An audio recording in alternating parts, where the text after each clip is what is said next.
Very good, very good. I could hear you all the way from here. At the end of the first half of our show, we sing Lord of the Dance, and we would love to have you sing the refrain with us after each verse. And we invite you, as able, to get up and dance. It's a favorite part of the show every year. In the second half of the show, we'll be singing two songs together. The first one is Finlandia, the wonderful hymn written by John Sibelius. So I'm going to put on my glasses so I don't make a mistake here. And Betsy, if you'd give me the starting note. This is my song, a song of all the nations, a song of peace for lands afar and mine. Very good, very good. Here's the second section. Let's sing it together.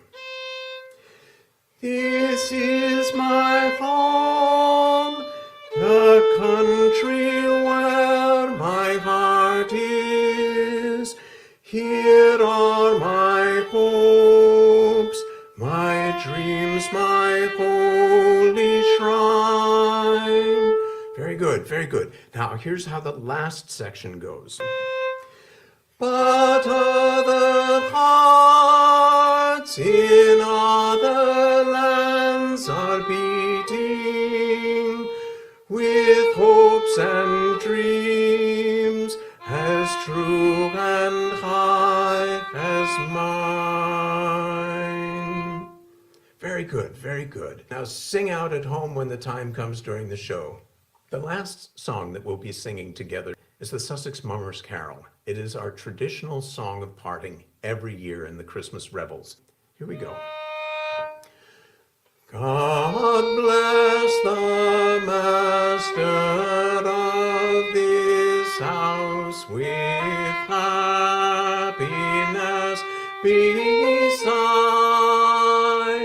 where'er his body rides or walks, his God must be his guide.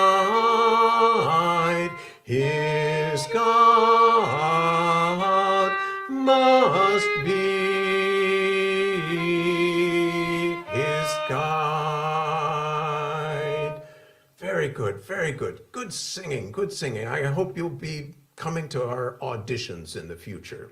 Now, right before we sing the Sussex Mummers Carol, you'll hear the words called out to you, Welcome Yule, and we want you to answer back just as loud as you can. Make the whole world hear it. Welcome Yule, right? Welcome, Yule. All right, thank you so much and enjoy the show. Thank you.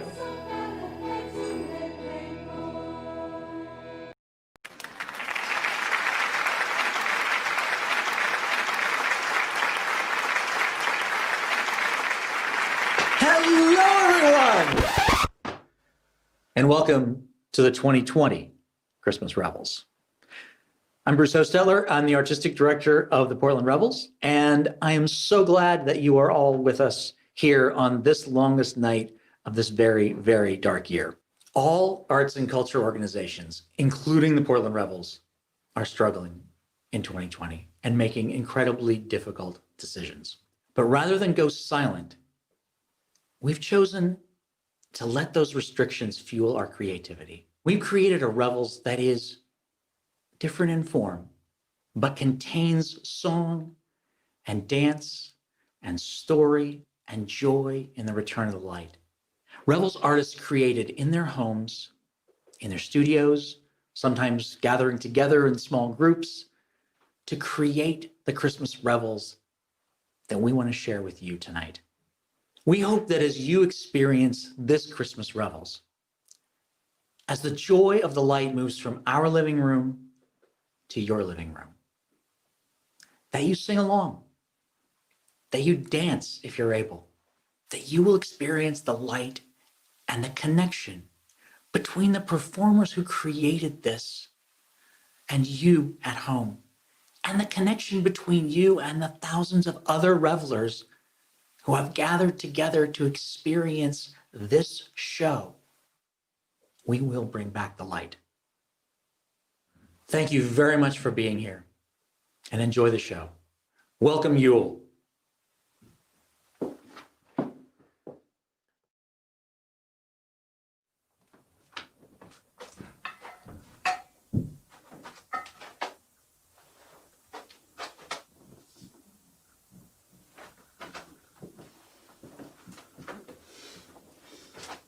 No one's coming tonight.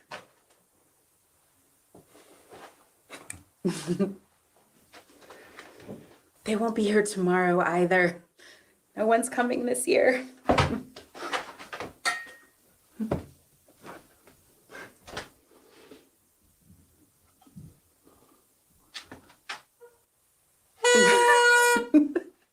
This year's going to be different.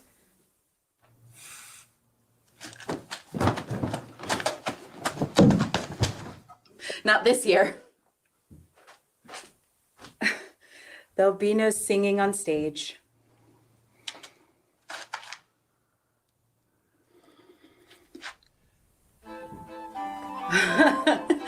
Well, we'll have to see about the light. We'll just leave this here on stage to help light the darkest night. Now, if only we had someone who was experienced in being a light finder. But that would just be a fool's errand to send someone on. Do you know where we would find such a valiant hero?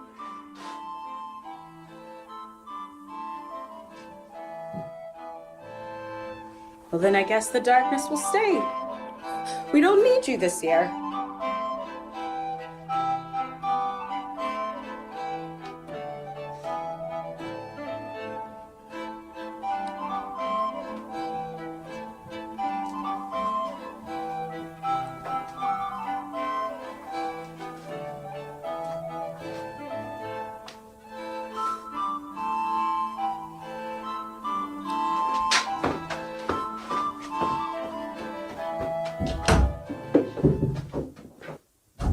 Maybe he can find the light.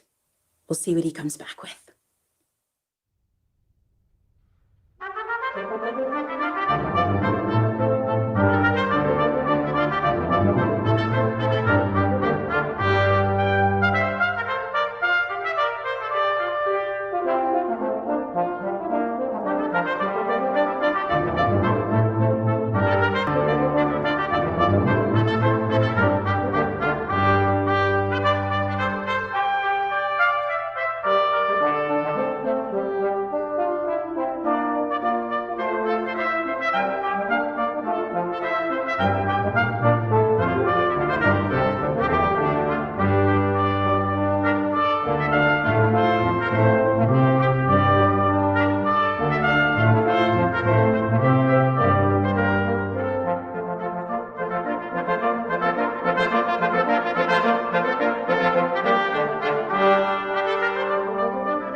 And so we wait together through this longest night to drive the dark away by song and dance, knowing that year always follows year, renews itself in nature's wise sequence. Though light and life may seem to disappear, to make hope come alive through revelry, that is our work, what folk have always done. Against the dark and ancient certainty that's still as true as every morning sun. Now a different kind of darkness comes, a different kind of dragon hard to slay. But we have instruments of joy and drums and choral song and laughter and poetry. There is no danger that cannot outlast. We will go on. This darkness too shall pass.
Perhaps he'll surprise us.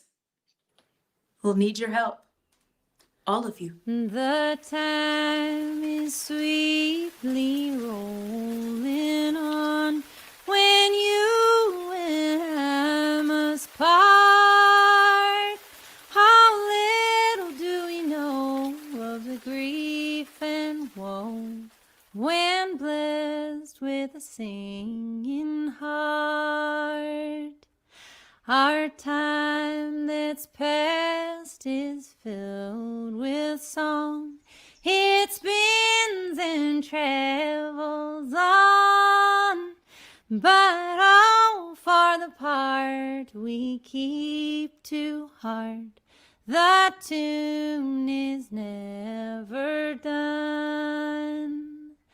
I bid to you a hopeful farewell as we travel the road along, and may the way be peaceful, true, and strong, and may your heart be filled ever with song.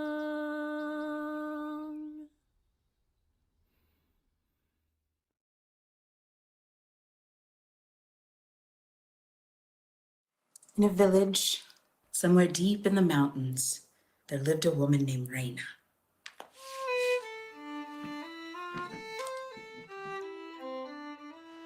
Her only son had died, and Raina lived with her daughter-in-law and granddaughter in a small, cozy house at the edge of the village. It might have been great fun to live in a house with 3 generations of women, but Raina was treated as little more than a servant. She swept the floors, cared for the animals, and did all the cooking. Her daughter-in-law and granddaughter never said anything nice to her. It was always, "Fetch some milk, Raina. Iron my skirt, Raina. Feed the pig, Raina. Chop down those trees, Raina." And so on and so on. They both thought she was very old and useless, and never even called her grandmother. But still, Raina was cheerful and pleasant to everyone. She took good care of the plants in the garden and was gentle with all the animals who lived in the barn. Whenever she had to cut down a tree, she always planted 2 saplings. She was even kind to her daughter-in-law and her granddaughter, although perhaps they didn't deserve it. She smiled and sang as she did her work and told wonderful stories to anyone who would listen. People always had something nice to say to Raina, and all the children and the dogs of the village loved her. But people hid from her daughter-in-law and granddaughter, and the dogs growled at them. Raina's daughter-in-law didn't like it. She was tired of the people of village hiding from her and her daughter, and she blamed it all on Raina. She thought that if Raina went away and never returned, the people would eventually forget her and her stories. So one day, in February, as a snowstorm raged outside the cottage, she called Raina into the kitchen. "It will soon be your granddaughter's birthday, and she deserves a special present. I want you to go out into the forest and bring back a bouquet of violets for her." "But it's February," explained Raina. "Violets don't grow in February." "I'm sure there are some out there somewhere," answered her daughter-in-law. "Find them, and don't bother coming back until you do. Go! Right now!" Well, poor Raina had no choice, so she gathered her coat and headed out the door into the driving snow. Her daughter-in-law smiled and waved, for she was sure that she would never see Raina again.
It was still snowing as Raina walked between the trees of the dark wood. Even if violets could grow under the snow, she thought, I'd never see them. After walking for a long, long time, she saw the faint glow of a fire deep within a faraway glade. That's unusual, she thought. I wonder who could have built a fire out there. By this time, her feet and hands were very cold, so she headed towards the fire. When arrived within the circle of firelight, she found a most unusual sight. Around the fire sat 12 men. The first 3 were young boys, with excitement and laughter in their eyes, and tender grass and tree blossoms in their hands. Next to them sat 3 able young men with new beards, carrying dry ears of wheat. Then came 3 in the prime of life, bearded, strong, and capable, each with a bunch of grapes. And finally were 3 old men with long beards, each wise and kind and holding a musical instrument. The eldest of all also held a long golden staff. When the men saw Raina, they said, "Greetings, grandmother. Please be seated." Soon she was holding her feet and hands out to the fire and telling the men that she had to find violets for her granddaughter or never return home. The men looked at each other, and after a long silence, the young boys asked, "But now, grandmother, how do you get on with the seasons of the year? How do you like spring?" Raina replied, "I like spring well, my lads. When the spring comes, the mountains grow green, the earth is filled with flowers, the fields are soft and ready to plant, and all the birds begin to sing. In the spring, I always feel as if I am a young girl again and anything is possible." She smiled at the thought, and the boys returned her smile. Then the young men with ears of wheat asked, "Well, what have you to say of summer?" Raina looked at them and replied, "Oh, the summer is glorious. The warmth of the sun ripens the crops and brings the fruit out on the trees. In the day we work together in the sunshine, and we sleep with our houses wide open on warm summer nights." She smiled. "And I love not having to wear shoes." The strong men who carried grapes asked, "How do you get on with autumn?" "Oh, good friends," Raina continued, "in those months we gather in the goodness of the land and celebrate our bounty with songs and dancing. Folks gather grapes and make them into wine, while others stock up our wood piles and prepare our houses for the winter. I make the most delightful apple wine. It tastes of the summer sun and crisp autumn nights." Then the old men asked, "Now, dear sister, how do you with winter?" Raina responded, "Those are the months that care for us greatly, and we love them. People would work for the whole year round so as to earn as much as they can, but the winter months come and require us to sit by the fire with family and friends. I love to tell stories, and the music of those winter evenings is truly glorious." The men around the fire smiled and nodded at each other, and Raina began to feel warm all over, even though the blizzard still raged outside the firelight.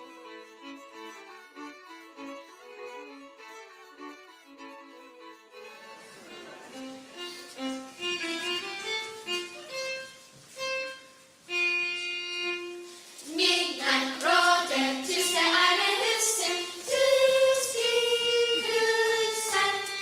Alla sover, starta alla ljusen, Tick-tack, tick-tack, tick-tack,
getting darker.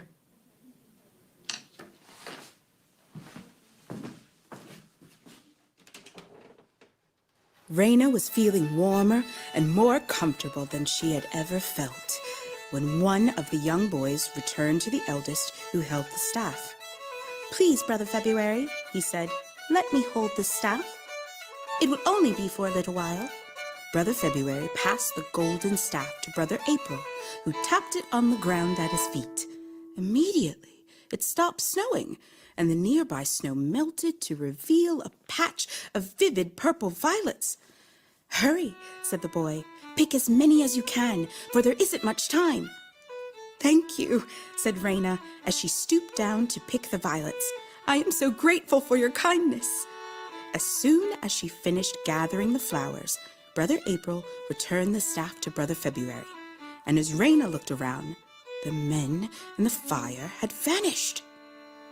Raina quickly returned home and presented her granddaughter with the violets. Her daughter-in-law thought she had rid herself of a useless old woman, and the very next morning she had another task for Raina. "Violets for your granddaughter are not enough. I would like some nice, ripe strawberries. Go into the forest and get me some," she ordered, "and don't bother coming back until you have them." Again, Raina went out into the cold and snow, and again she walked deep into the forest. She was sure she would not find the 12 men, but, much to her surprise, she soon saw the glow of their campfire ahead. "Dear sister, why have you returned?" "My daughter-in-law wants strawberries," answered Raina. With a sigh, Brother February passed the staff to Brother June. Brother June tapped the ground, and the snow melted to reveal a patch of red, ripe strawberries. Raina quickly picked as many as she could carry. "Thank you again," she said. "You are so very kind." Raina's daughter-in-law and granddaughter were again surprised when Raina returned home, this time with strawberries. It did not take them long to eat them all. With her mouth still full of strawberries, Raina's daughter-in-law ordered, "Since you are so good at finding things in the snow, go back out and get some nice juicy apples. Don't come back without them." Without even taking off her coat, Raina turned and left the warmth of the house, and for the third time went deep into the woods to the 12 brothers. Brother February passed the staff to Brother October, who tapped the ground. The swirling snow stopped to reveal a tree full of apples. Raina quickly picked as many as she could carry.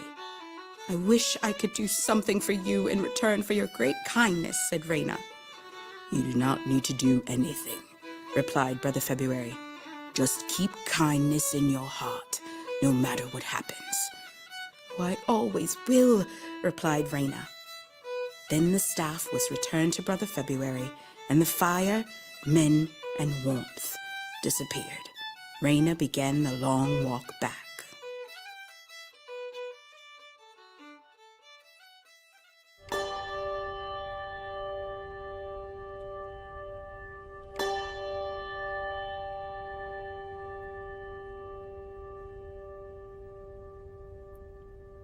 Down through the winters there shines a star.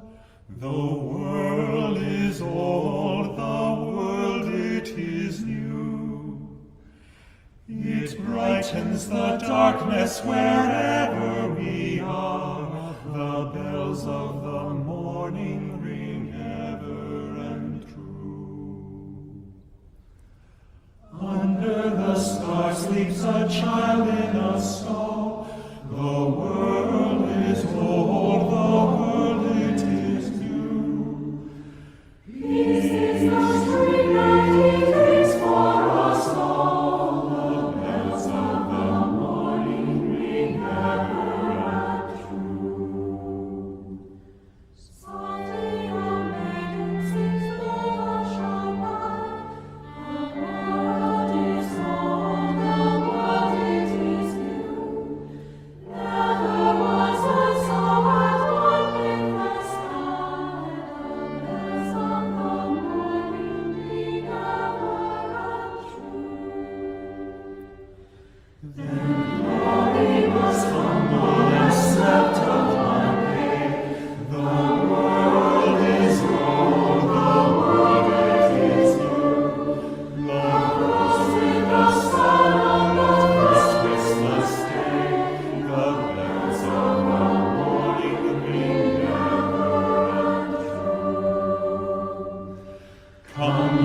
music comes singing my heart and my voice. The world is old, the world it is new. And weary like heavenly angels rejoice. The bells of the morning may gather round you. Down through the winters there shines a star. The world is old, the world it is new. It brightens the darkness wherever we are. The bells of the morning ring ever and true.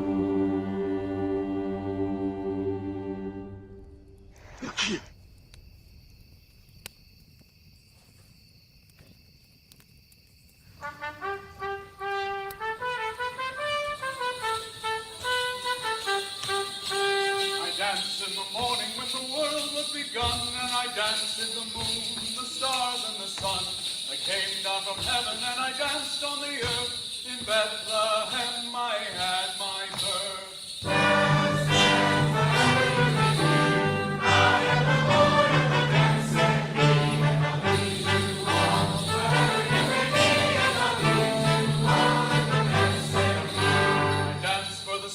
And the Pharisee, but they would not dance, they would not follow me.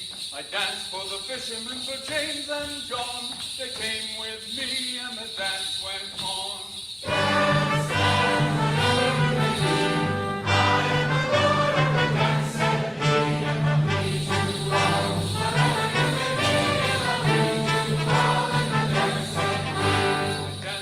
People and I cured the lame, the high and the mighty said it was a shame. They whipped and they stripped and they hung me on high, left me there on the cross to die. I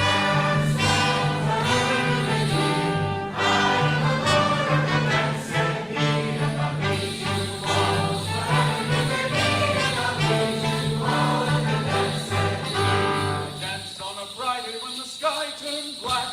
It's hard to dance with the devil on your back. They buried my body and they thought I'd gone, but I am the dance and I still go on.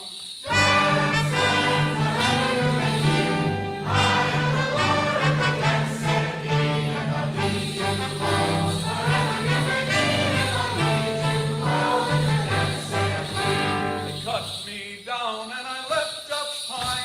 I am the light that'll never, never die. I'll live in you if you live in me. I am the Lord of the dance, said he.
Raina returned with the apples, and her daughter-in-law now demanded to know how Raina was able to get fresh fruit in winter.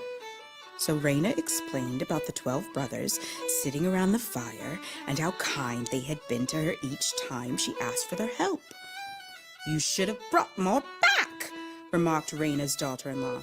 "Those apples are a very valuable commodity at this time of year." "I only took as many as I could carry," said Raina. "Well, I certainly would have carried more," replied her daughter-in-law. "I will go out tomorrow and make the 12 brothers give me more than just a few apples. I will get enough to sell in the village." "If I go too," said Raina's granddaughter, "we can make twice as much money." So the next day, Raina's daughter-in-law and granddaughter dressed in their warmest clothes and walked out into the woods. After walking for what seemed like hours, and just as they were about to give up and come home, they saw a faint light in a far-off glade. "There they are!" shouted the daughter-in-law, and they both stumped off in the direction of the light. When they finally arrived, stumbling and out of breath, Brother February rose. "Greetings, mistresses. How is it that you have consented to visit us?" "I am poor," answered Raina's daughter-in-law, "and I have come to you for help. I need to gather apples to keep my family from starving." "It is well that you have come to us," offered the boys. "And how do you get on with the seasons?" "How indeed," she answered. "Each one is a sore trial. Just as we are getting used to the heat of summer, straight away autumn comes along and chills us so that this one gets a cough and that one catches a cold. And then winter comes in and freezes us, and the roads fill with snow, and we cannot go out. And as for this lame John of a February, well, I ask you," she flapped her arms, pointing at the snow falling in all directions, "is he not the worst of all?" The 12 brothers glanced at each other, but none said a word. Raina's granddaughter continued.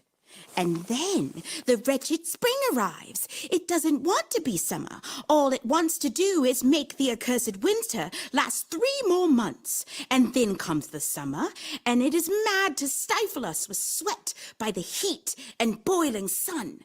And then autumn returns, and we're whipped around the crazy circle once again." They looked around at the 12 men. "What more can I say, lads?" offered the daughter-in-law. "Our life with the seasons, may curses befall them, is worse than a dog's life." Then Brother February rose, and frozen tears dropped from his eyes. "Go home, both of you," he said quietly. "Apples do not grow in the winter." "Stupid old man!" shouted the daughter-in-law. "I know you gave apples to Raina, and we are here for our share. Give them to us." Brother February slowly shook his head and raised his golden staff. The 12 men and the warm fire faded as the snow and wind reached out for the 2 women. Soon they stood alone in the growing blizzard. They screamed for the men to return, and then fought to retrace their steps through the deepening snow. In time, their voices grew fainter, and soon they could no longer be heard at all. Praise to the moon, bright queen of the skies, jewel of the black night, the light of our eyes.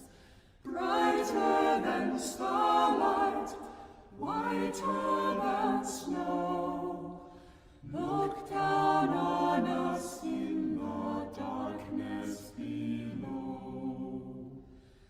If well you should find us there, let us say, be it 7 times better when you make your way. Be it 7 times better when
Raina waited in the little cozy house for her family to return from the wood. When they did not appear and the darkness was falling fast, she lit a lantern, put on her warmest clothes and good boots, and went out into the wood to bring them home. The blizzard had calmed, and the snow now covered the trees and ground, shining in the moonlight. Eventually, after hours of walking in the darkness and calling their names, Raina did find the two women. They were very cold and very weak, but Raina got them up, and together they walked back to the little house. Both of the women saw what a kind person Raina was and how selfish they had been. And as the winter moved to spring, both Raina's daughter-in-law and her granddaughter began slowly to share in the chores, to enjoy caring for the plants in the garden and listen to Raina's stories. And although they were sometimes still mean and even selfish, the little cozy house was at last becoming a happy place to live. Once the snow had melted, Raina and her granddaughter planted 12 seeds saved from the apples Raina had brought from the brothers. They grew so quickly that by midsummer they were strong trees, and as autumn's chill began to frost the air, the trees were heavy with sweet, round fruit. The three women invited all the neighbors to come to their garden and share in the bountiful harvest. On a fine fall day, with the sky blue and clear and the air tart and crisp, everyone in the village came to the cozy little house. They picked and ate and ate, and they took care to leave some apples on the branches and on the ground so the birds would not go hungry. Everyone was surprised when the 12 strangers arrived. 3 were old men, 3 middle-aged and strong, 3 strapping young men, and 3 little more than boys. No one remembered seeing them before, but the 3 women greeted them with joy and made them welcome. When the apples were gathered and people came to the table, they found baskets of strawberries, platters of fresh bread, and plates of sweet butter, as well as dishes of roasted mushrooms and onions, fried potatoes, corn on the cob, and kegs of beer and frosty apple cider. They stayed a long time into the night, eating, drinking, and laughing together. Music was played, dances were danced, and many songs sung. "We must do this again next year," cried Raina's granddaughter. And they did.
something to eat.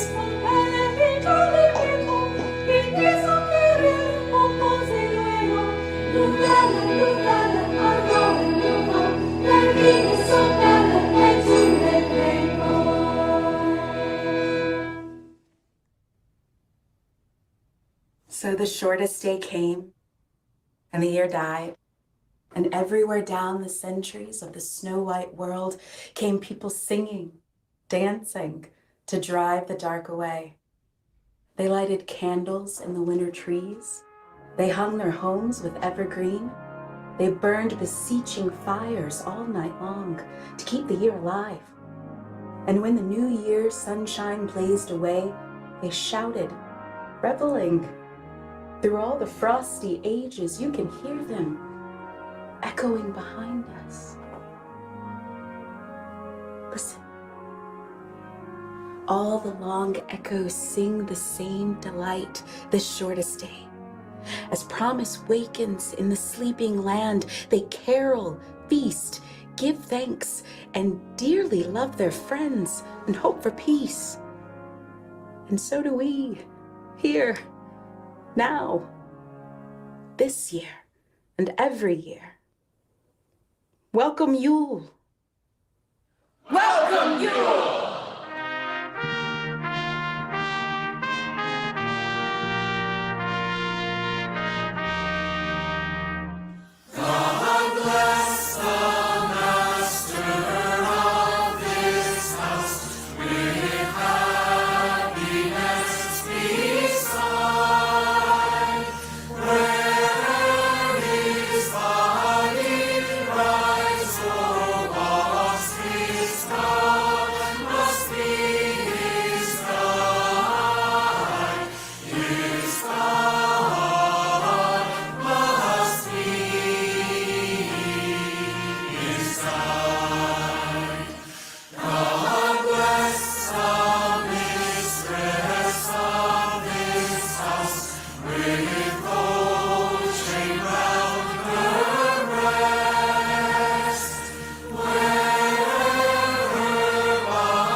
Thank you so much for being a part of the 2020 Christmas Revels in Portland and for helping us bring back the light.